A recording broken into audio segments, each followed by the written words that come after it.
last season we'd been played off the park against Brighton. This season I don't think was that bad at the last weekend.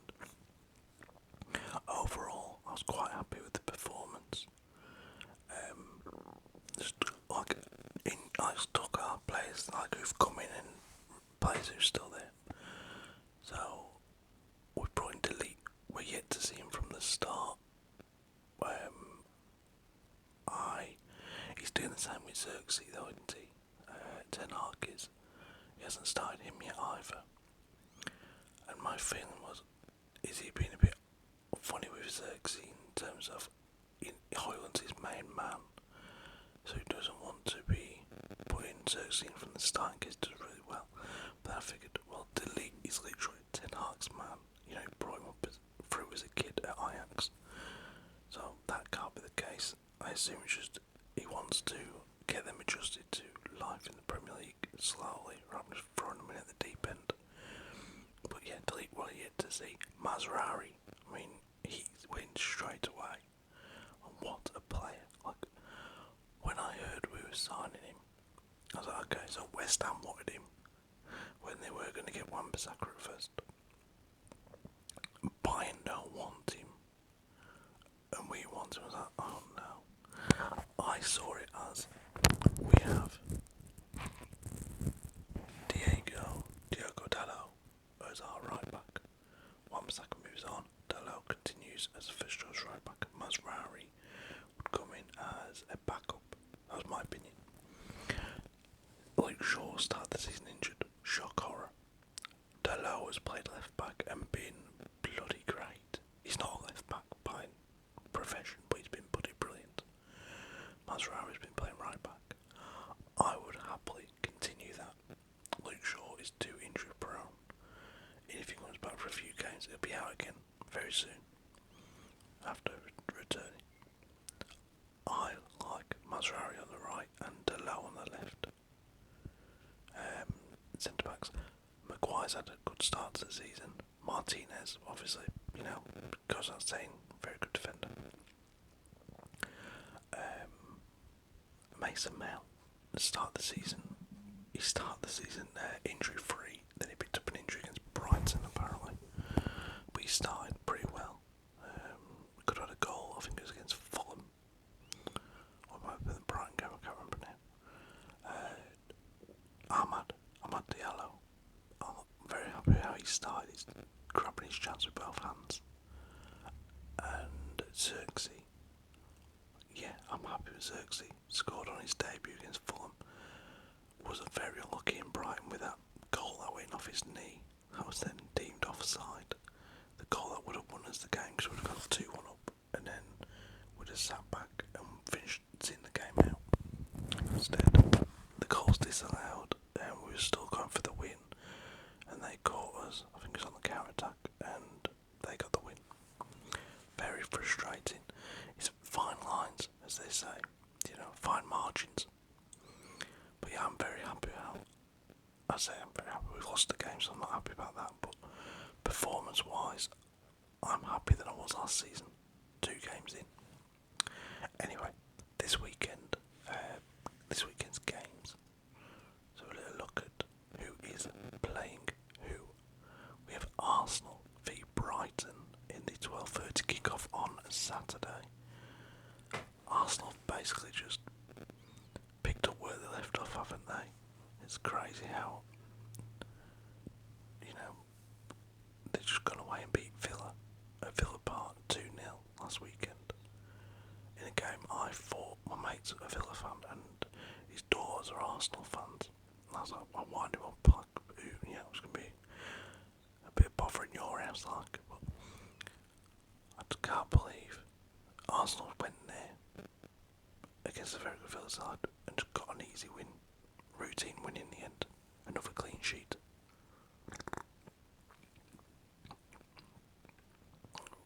We have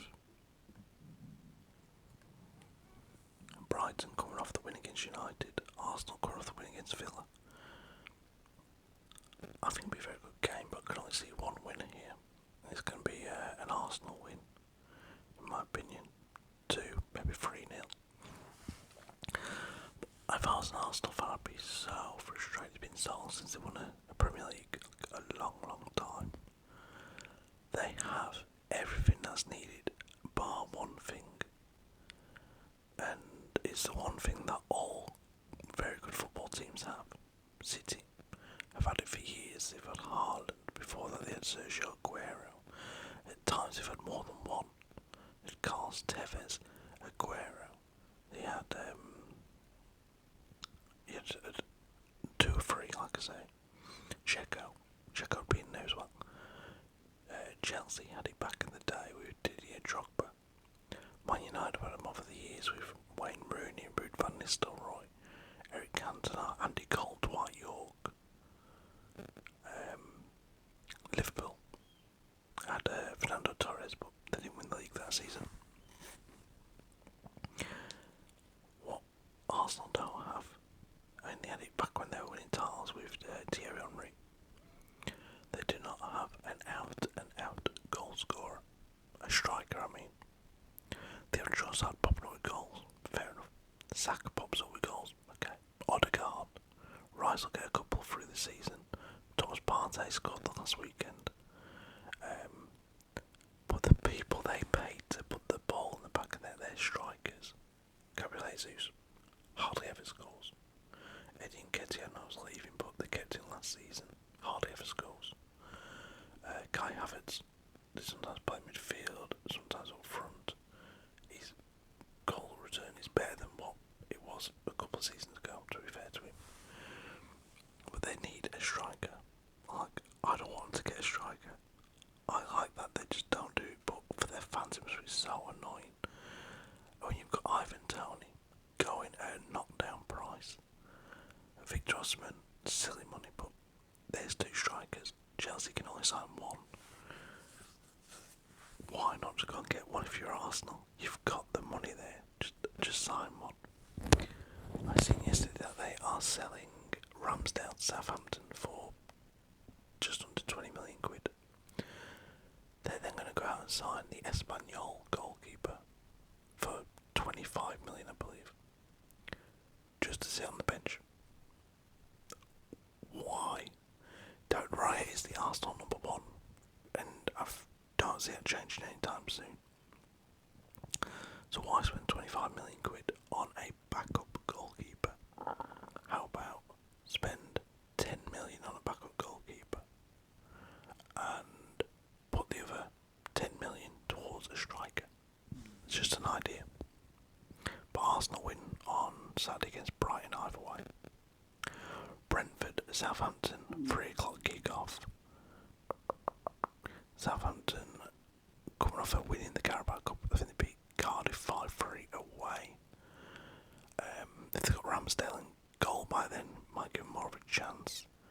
There was after the final goalkeeper, Bijou, I think he's called, but he failed a fitness test or his medical. I can't see past Brentford here. Southampton lost on the weekend, I believe. Let's have a little look. Lost at home to Forest. And they also lost their first game of the season, didn't they? Though I can't remember who that was against now. But yeah, Brentford win. They also won on the weekend, I think. Brentford. Or did they lose? Let's have a little look. Bear with me. Oh, they lost. Sorry, my apologies. They lost to Liverpool 2-0. I see him bouncing back here. They got a Whistler up front. They got what's his name? Mbuemo. They was very unlucky to lose the lad they signed from Belgium as Tony's replacement. He got injured in pre-season and be out for a little bit, but I can see Brentford getting the win. Everton, Bournemouth. I watched the second half of Bournemouth Newcastle, and I had Bournemouth to win. I had a little bet on them, and they was very lucky not to win. They scored a goal. That was a legitimate goal. That came off the lad's shoulder and was disallowed. Very annoying.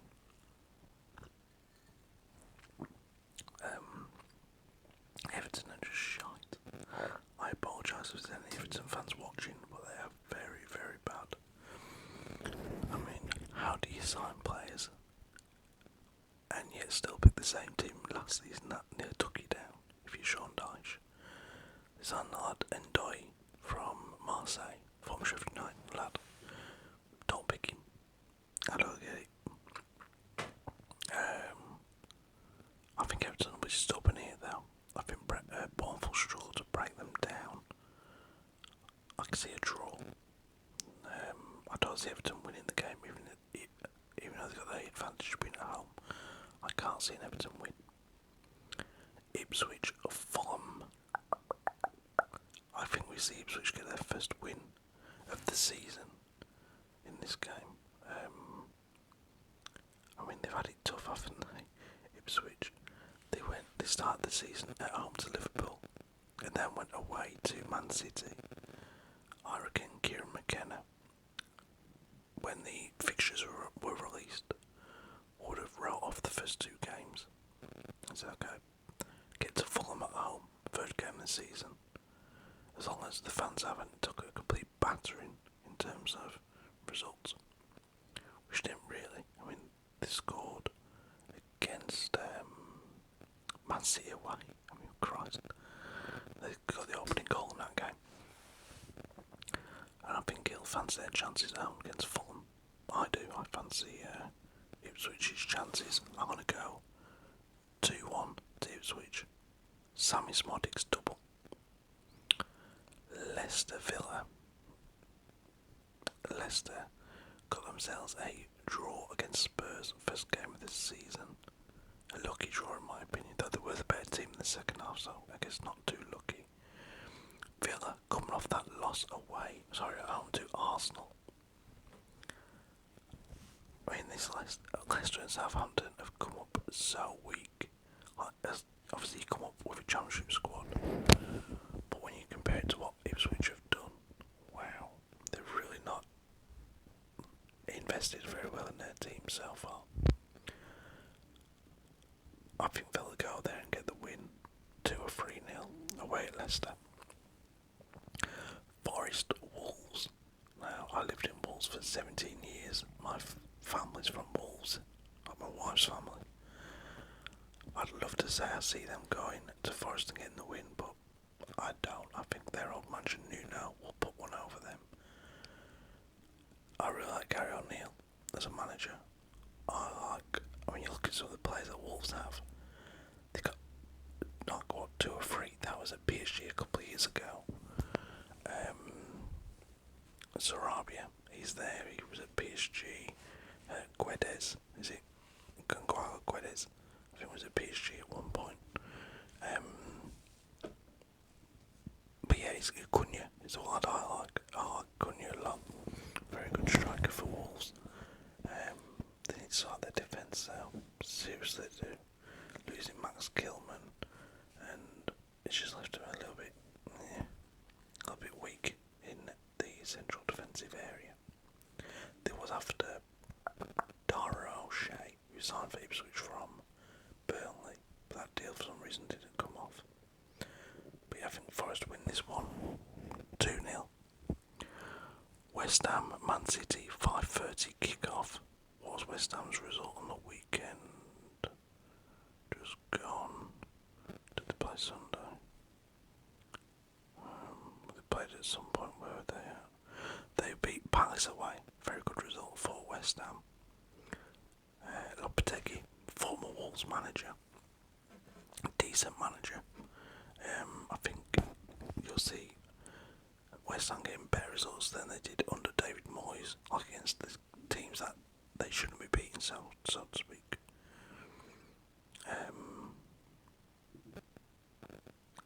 Yeah, I can see City winning. I can't see past Man City winning this game. I mean, I'm all for shocks in football. I'd happily see West Ham get the win, but I don't see it at the same time. So, Man City to go there, just do what they do basically, and a fairly easy victory for West Ham. Sorry, fairly easy victory for Man City. Sunday, we have Chelsea Palace at 1:30.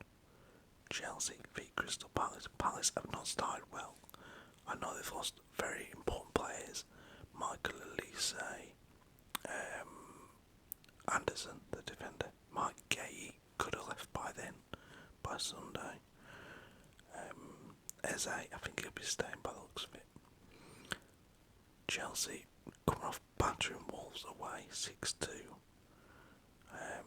I hate to say it, I really want Maresca to flop, and this whole Chelsea bloody project of basically playing supermarket sweep with transfers, signing anyone and everybody.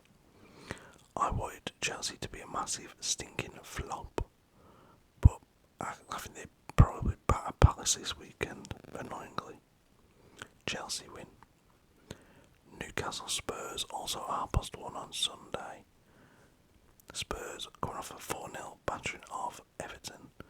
Newcastle coming off a lucky draw, in my opinion, away at Bournemouth.